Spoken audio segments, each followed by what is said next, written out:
আলহামদুলিল্লাহ, আল্লাহ তাআলার দয়ায় সময় মতোই মদিনায় ট্রেন স্টেশনে এসে পৌঁছলাম।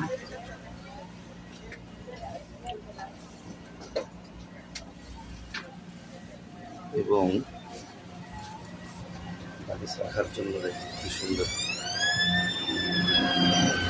এইটি হচ্ছে মদিনা ট্রেন স্টেশন।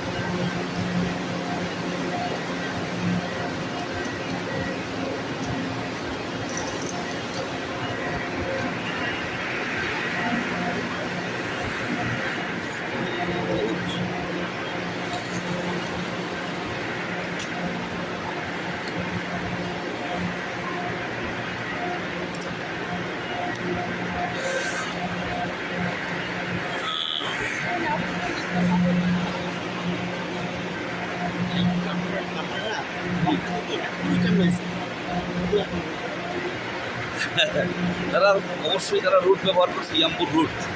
তখন ওহদ যুদ্ধের সময়, ওহদ যুদ্ধ হয়েছে একেবারে কাছে।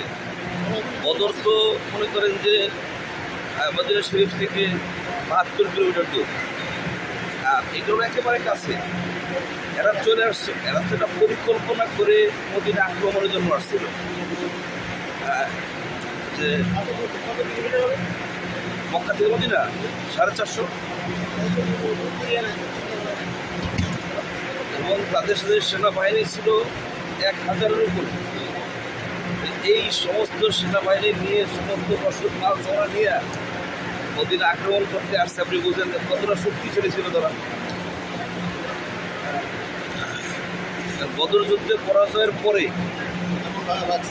এরা কাফেররা এমনভাবে একটা উত্তেজিত হয়েছিল যে করেই হোক মদিনা আক্রমণ করতে হবে। পরে আসলো ওহদে। ওহদে তো না, ওহদে তো মনে করেন পরোক্ষভাবে তারা জিতেছে, এই প্রত্যক্ষভাবে তারা জিতেছে, পরোক্ষ মুসলমানরাই জিতেছে। তার পরীক্ষা ছিল আল্লাহর বড়। ৭০ জন সাহাবী শাহাদাত বরণ করে ওহদের ময়দানে।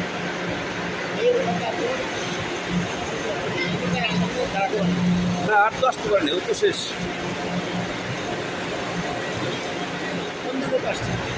খন্দকে ঢুকতে পারে নাই। খন্দক যুদ্ধ, খন্দকের পরীক্ষা নবীজি গ্রহণ করার যেভাবে সালমান ফার্সির পরামর্শে, সেখানে মদিনায় তারা ঢুকতে পারে নাই, আর সাকসেস দিতে পারে নাই কাফেররা কখনোই। এই একটা যুদ্ধেই শুধুমাত্র ওহদ যুদ্ধটা এগ্রি হয়েছিল।